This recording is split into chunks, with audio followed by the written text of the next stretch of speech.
사람은 세 종류의 사람이 있습니다.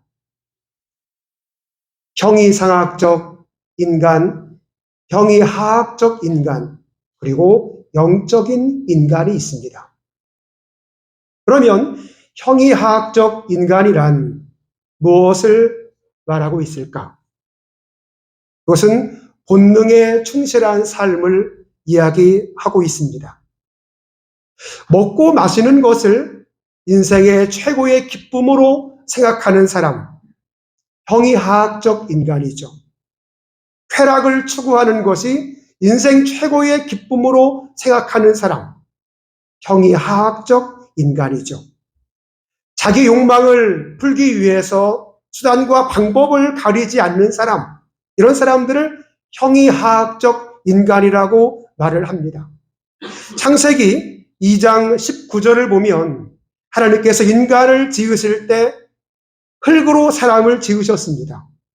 그것은 동물을 짓거나 사람을 지을 때 똑같습니다. 이런 동물적인 본능에 충실한 사람, 이런 사람들을 형이하학적 인간이라고 말을 합니다. 그럼 우리는 어느 때 형이상학적 인간이 되느냐 하면 흙으로 만들어 놓은 인간에게 그 코에 하나님의 생기를 불어넣을 때 비로소 우리는 형이상학을 초월해서 영적인 인간이 될 수가 있는 것입니다. 대부분의 사람들은 형이하학적 인간을 넘어서서 형이상학적 인간을 되고자 합니다. 도덕에 충실하고 윤리에 충실한 사람, 그리고 도덕적인 잣대를 가지고 사람을 평가를 합니다. 윤리적인 잣대를 가지고 사람을 평가를 합니다. 그래서 나의 생각이나 나의 경험을 가지고 그 사람을 평가를 하게 됩니다.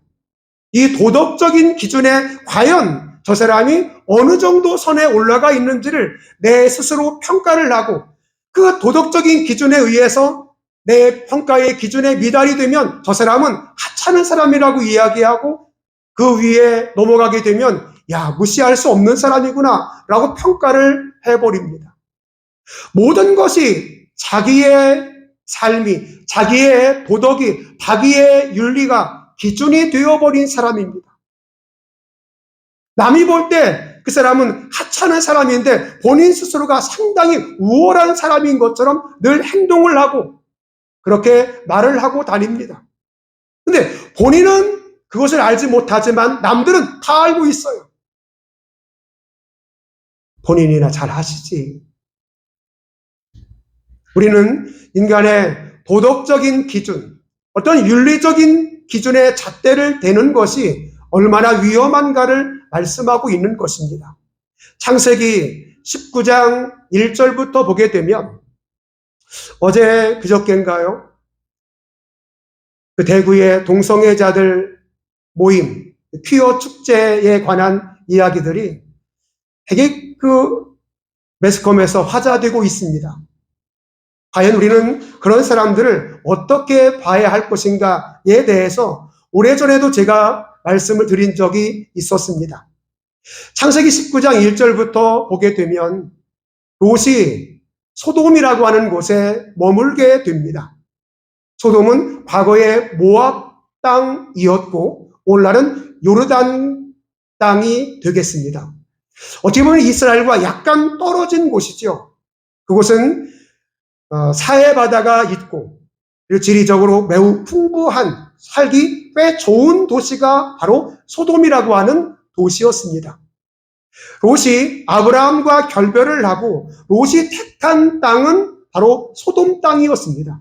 그 이유는 아브라함은 네가 먼저 택하게 되면 나는 그 다음 땅을 택하겠다 했더니 롯, 즉 아브라함의 조카 롯이 보기에 좋은 땅, 풀이 자라고 있는, 과일이 자라고 있는 소돔 땅을 택하게 되고 그곳에서 살게 되었기 때문입니다. 어느 날 하나님의 천사가 롯의 집을 방문하게 되었습니다. 롯은 밖에 나가서 하나님의 천사, 이 남자 천사들을 자기의 집으로 모시기 위해서 밖에 나가서 절을 하고 그분을 모셔 자기의 집으로 모시게 되었습니다. 문제는 소돔에 있는 이 사람들이, 이 남성들이, 여기는 젊은이나 노인들, 모든 사람들이 다 그 집에 모여들기 시작을 했습니다. 그리고 그들이 하는 말이, 너희 집에 온 그 사람을 우리가 상관하리라. 상관은 히브리어에서 야다라고 하는 단어를 사용하고 있습니다. 그것은 육체적인 결합을 통해서 그 사람을 알다라고 하는 뜻입니다. 그러면 무엇을 이야기하는가? 동성애를 통해서, 남과 남의 성관계를 통해서 우리가 그 사람을 좀 알아야 되겠다라고 하는 것입니다. 좀 욕보여야 되겠다. 그 도시가 얼마나 타락했으면 남성과 여성이 아닌 남성과 남성이, 여성과 여성이 서로 동성애를 하는 그런 도시였음을 분명하게 이야기를 하고 있습니다. 롯은 이야기합니다. 아니, 우리 집에 온 손님인데 어떻게 이 손님을 당신들이 상관하겠습니까? 안 됩니다! 라고 이야기했더니 소돔에 있는 사람들이 몰려들어서 하는 말이, 이보시오! 당신도 나그네가 아니요. 당신이 우리의 재판장이요? 당신도 우리의 땅에 기거하는 주제에 집에 들어오라 마라. 당신이 어떻게 그런 말을 할 수가 있는 것이요? 그랬더니 롯이 자기의 기준에 의해서 딱 맞는 제안을 하게 됩니다. 이 보십시오. 저에게는 아직 남자를 경험하지 않은 처녀 둘이 있습니다. 내가 그 딸을 내어줄 테니 당신들 마음대로 하시고 여기에 온 이 사람들은 내버려 두시오. 제발 좀 부탁하오. 이게 사람의 도덕이고 사람의 윤리입니다. 자기 생각에는 이게 소돔식 윤리, 내 딸은 괜찮고 이 사람은 안 된다고 하는 것입니다. 당연히 자기의 딸이 안 되는 것이 맞잖아요. 내 딸을 내어줄 테니 당신들 마음대로 하시고 이 사람은 좀 내버려 두시오. 소돔식 윤리는 동성연애는 안 되고 여성은 마음대로 해도 된다고 하는 그 윤리의 잣대를 가지고 거기에 온, 소돔에 온 젊은 사람들과 노인들에게 자기 딸을 내어주는 아주 치사한 인간 롯을 우리는 창세기 19장에서 보고 있지 않습니까?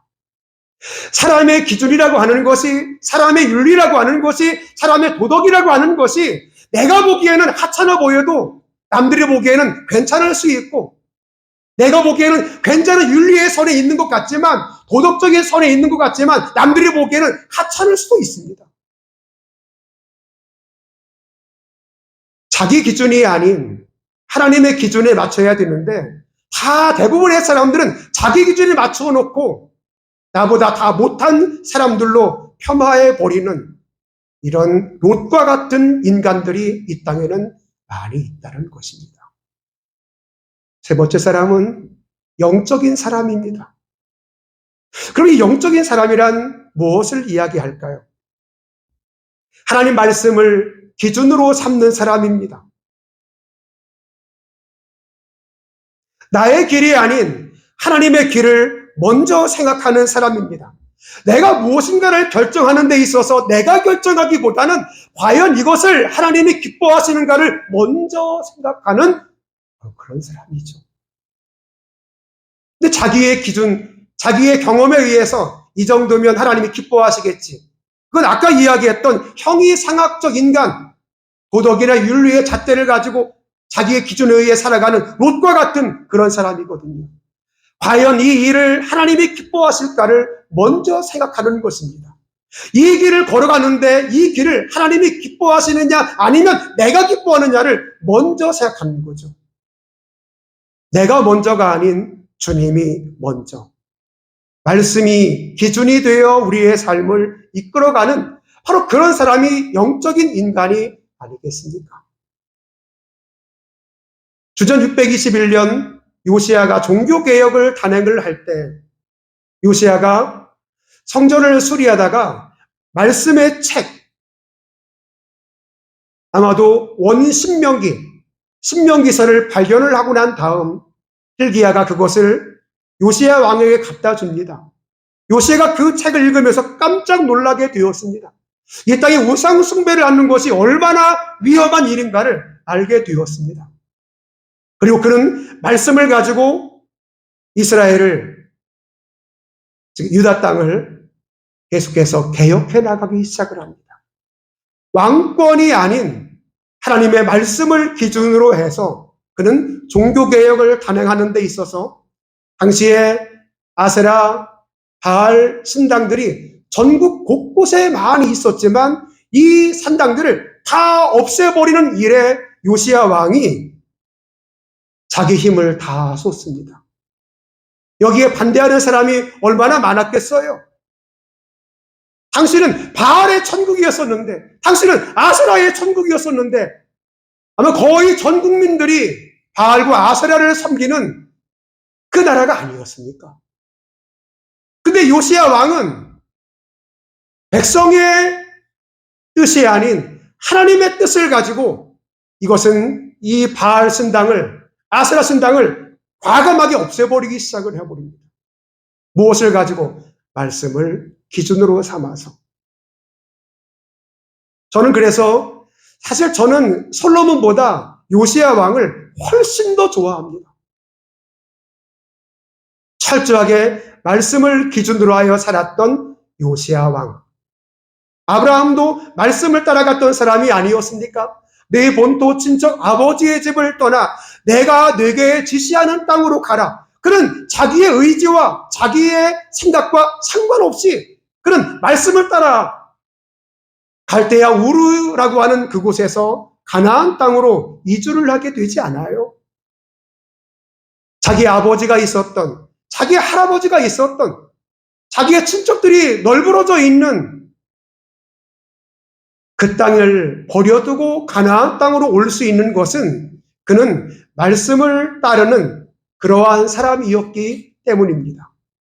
이것이 왜 중요한가? 성경은 이런 사람들을 복을 주시는 것을 봅니다.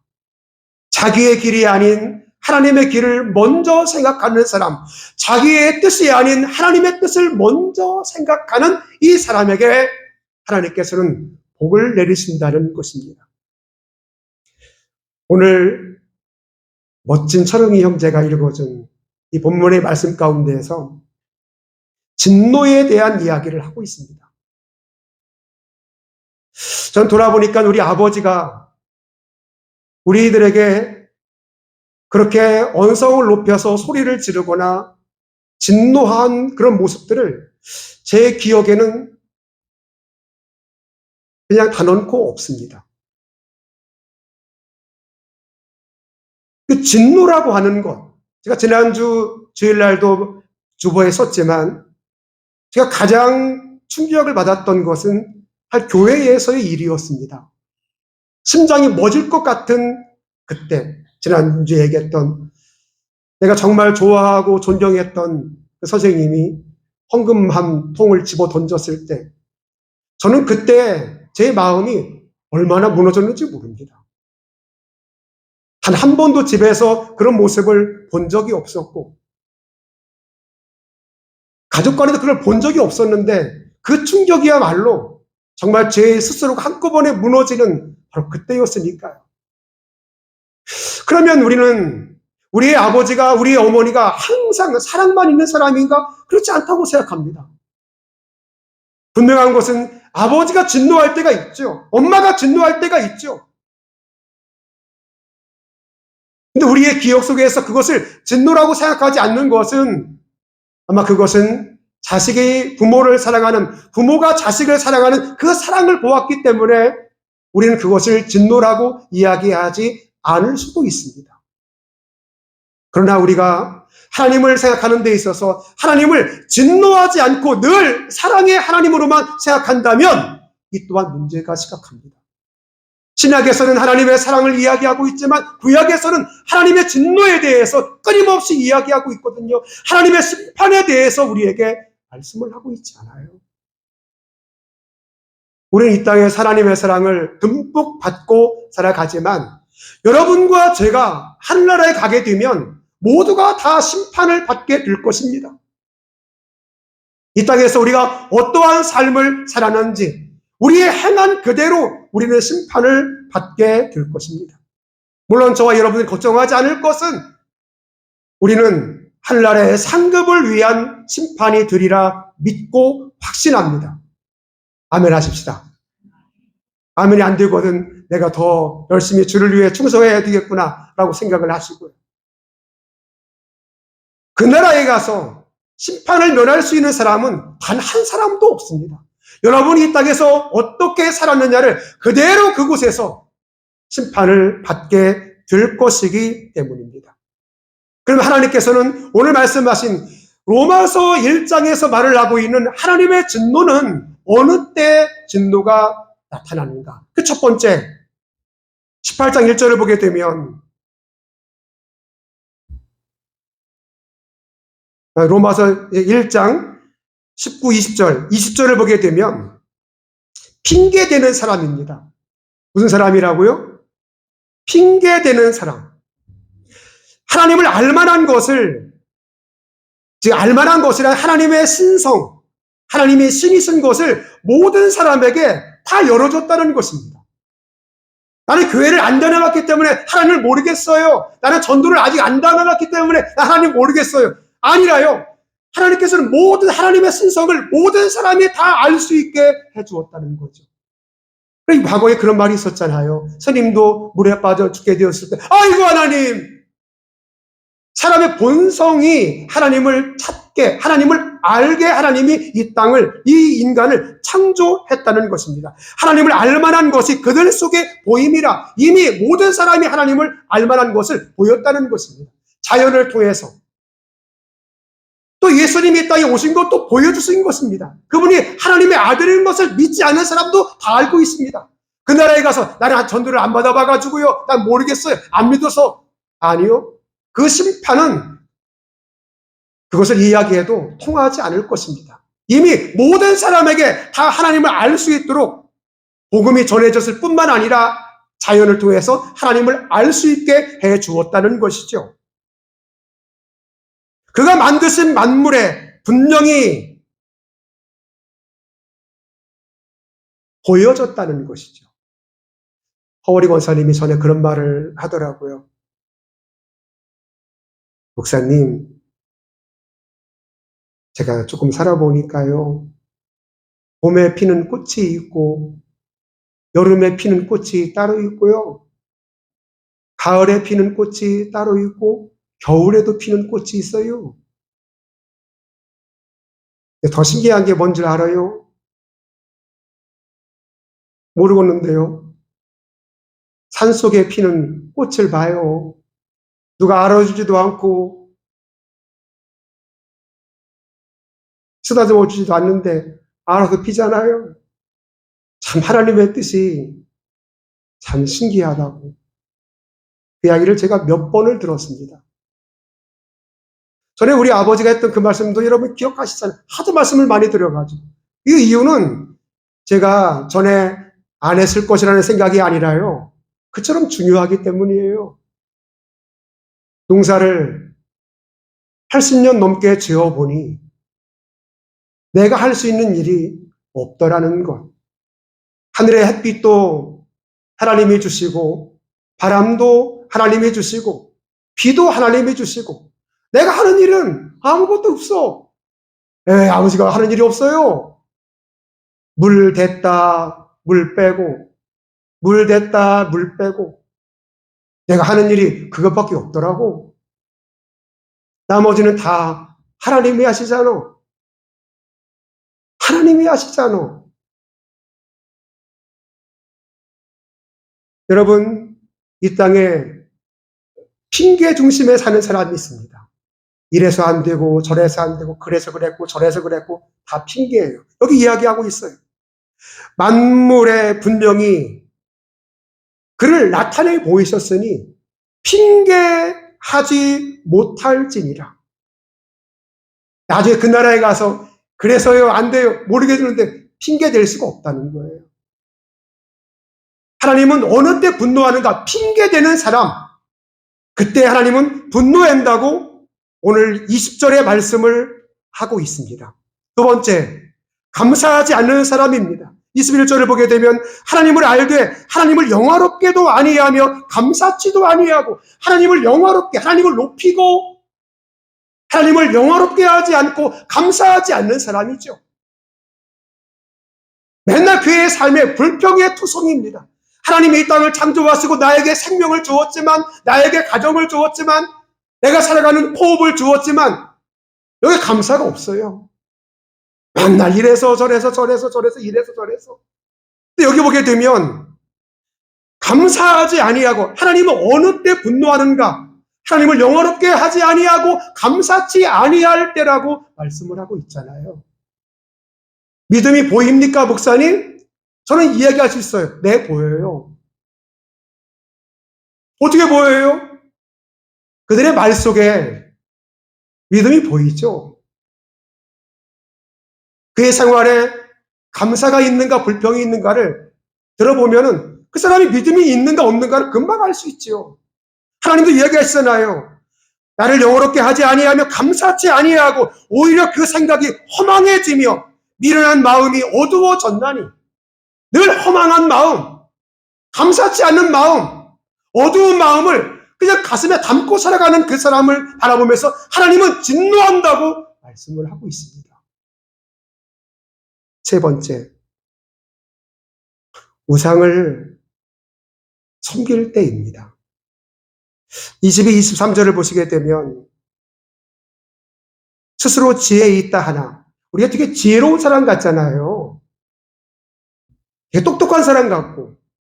그런데 우리가 얼마나 어리석은 사람인지 바울은 이렇게 이야기합니다. 스스로 지혜 있다 하나 어리석게 되어 썩지 아니하는 하나님의 영광을 썩어질 사람과 새와 짐승과 기어다니는 동물 모양의 우상으로 바꾸었느니라. 제가 어제 그저께 설교를 준비하면서 구글에다가 띠, 그러니까 그 원숭이 띠, 쥐띠, 여러분 무슨 띠예요? 쥐띠도 있고 소띠도 있고 그 띠에 대해서 이렇게 구글에 이렇게 쳐봤어요. 띠를 딱 치는 그 순간에 뜨는 것이 띠별 운세. 아, 사람들은 띠를 가지고 운세를 치는 길에 띠궁합. 아, 남자 여자 만났을 때 띠가 뭐냐, 뭐 너는 쥐냐, 너는 뱀이냐 해가지고 그걸 보니까 이게 안 맞는다. 이런 유치한 스스로 지혜 있다나 스스로 어리석은 이게 무슨 지혜예요? 띠별 숫자, 띠별 색깔. 이게 띠자만 치면 그게 드르륵 떠요, 이렇게. 아하. 사람들은 그 띠, 여기에 쥐, 소, 호랑이, 토끼, 용, 뱀, 말, 양, 원숭이, 닭, 개. 이 띠에 여러분 다 속하죠. 그리고 그 띠를 가지고 사람을 평가를 합니다. 너는 보니까 말띠고, 너는 원숭이 띠니까 서로 안 맞네. 얘네는 결혼하면 안 되겠어. 아니, 너 닭띠요? 아이고, 너는, 응? 용띠네. 아, 용이 닭을 잡아먹으니까 안 되겠네. 맨날 이런 걸 가지고 이야기하잖아요. 인간이 지혜 있다고 이야기하지만 어리석게 되어 썩어가는 하나님의 영광을 썩어질 사람과 동물의 우상과 바꾼다고 그랬잖아요. 사람을 동물 취급을 해가지고 뭐 쥐냐 소냐 원숭이에요, 저 원숭이. 남들이 옛날 잔나비띠라고 그랬는데 저 잔나비가 뭔지 몰랐었거든요. 아직 알고 보니까 원숭이더라고. 띠요. 사람이 지혜 있다고 이야기하나 띠에 매몰된 사람이 얼마나 많은데요. 무당들은 그걸 가지고 점쟁이들 그거 가지고 이야기하잖아요. 이게 맞냐 안 맞냐. 이게 하나님의 창조한 이 영적인 존재인 이 사람들이 그걸 가지고 따지고 맞냐 안 맞냐를 이야기하고 있잖아요. 이게 지혜입니까? 이게 영적인 사람입니까? 하나님께서 이런 사람들을 향해서 진노하신다고 말씀을 합니다. 어떻게 진노하시는가? 노아 시대에 타락한 사람들을 홍수로 완전히 쓸어버립니다. 소돔과 고모라, 아예 하나님이 그 타락한 도시를 싹 쓸어버립니다. 이스라엘 백성들이 하나님의 성전을 우상으로 섬기고 있을 때 그 성전을 바벨론에 의해서 완전히 불태워버립니다. 하나님이 진노하시는 것, 그것은 아까 이야기했던 핑계대는 사람. 하나님이 다 알게 해주고 다 보여줬는데 나 하나님 몰라요. 핑계대는 이 사람. 이 사람에게 하나님은 진노하신다는 거죠. 하나님을 영화롭게 하지 아니하고 우리는 하나님의 영적인 존재임에도 불구하고 하나님을 먼저 생각하지 않고 우리가 감사하지 않는 이런 사람을 통해서 우리는 하나님 성경은 이 사람을 진노한다고 그랬어요. 그리고 우상을 섬기는 사람, 띠를 가지고 이야기하는 사람, 더 심한 우상이 뭔지 알아요, 여러분? 대부분의 사람은 우상하게 되면 보여지는 걸 이야기하잖아요. 나무 우상, 금과 은으로 만든 우상을 이야기하잖아요. 그런데요, 이 목회를 하다 보니까 진짜 우상은 그 우상이 아니더라고요. 내가 우상이더라고, 내가. 자기 자신이 우상이 되었어요. 지가 최고 잘난 줄 알아요. 지난 저를 이야기하는 거예요. 지가 다 맞는 줄 알아요. 남이 보기엔 다 틀리라고 이야기해서 혼자서 맞다고 생각하는 거야. 남들이 보기엔 다 불의한 사람인데 혼자서 본인이 의롭대. 남은 다 틀리고. 이게 우상이더라고요. 하나님보다 내가 앞서는 사람, 하나님보다 내 생각이 앞서는 사람, 이게 우상 숭배자라고 저는 확신할 수 있습니다. 이곳에 하나님은 반드시 진노합니다. 그럼 어떻게, 지금 나는 하나님이 진노하지 않는데 다음 주에 설교를 들어보실까요? 그러면 지금 당장 진노하지 않는 것이 과연 하나님의 진노가 시작되지 않은 것인가? 아니요. 그 답을 다음 주에 여러분과 함께 나누고자 합니다. 기도하겠습니다. 하나님,